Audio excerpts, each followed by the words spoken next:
ઉછાળા મારતા નર્મદાના આ પાણી જુઓ। શિનોરમાં આવેલા ભંડારેશ્વર મહાદેવ મંદિર સુધી આ પાણી વહેતા થયા છે। ઘાટમાં મંદિરના 75 પગથિયા ગરકાવ થયા છે। માં નર્મદાનું રૌદ્ર સ્વરૂપ ડરાવવા લાગ્યું છે। આ રૌદ્ર સ્વરૂપ ધારણ કરેલું છે। ભંડારેશ્વરમાં 24 પગથિયા બાકી રહ્યા છે અને 75 જેટલા પગથિયા ગરકાવ થઈ ગયા છે નર્મદા નદીમાં। નર્મદા નદીમાં પાણી છોડવામાં આવતા શિનોરના અંબાલી ગામમાં આવેલા અનસુયા માતાના મંદિરમાં નદીના પાણી ઘૂસ્યા છે। મંદિરની અંદર ગર્ભગૃહ સુધી ઘૂંટણસમાં પાણી ભરાયા।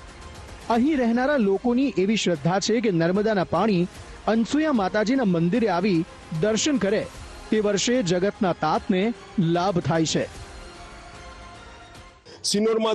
સિનોરમાંથી જે પસાર થાય છે નર્મદા નદી, જે અંબાલી ખાતે જે નર્મદા નદીનો કાંઠો આવેલો છે અને અહીંયા જે અનસુયા માતાજીનું મંદિર આવેલું છે એના પટાંગણમાં ઘૂંટણસમાં પાણી ભરાઈ ગયા છે અને નર્મદા મૈયા જે છે એ અનસુયા માતાના સાક્ષાત દર્શન માટે આવ્યા હોય એવા દ્રશ્યો સર્જાયા છે।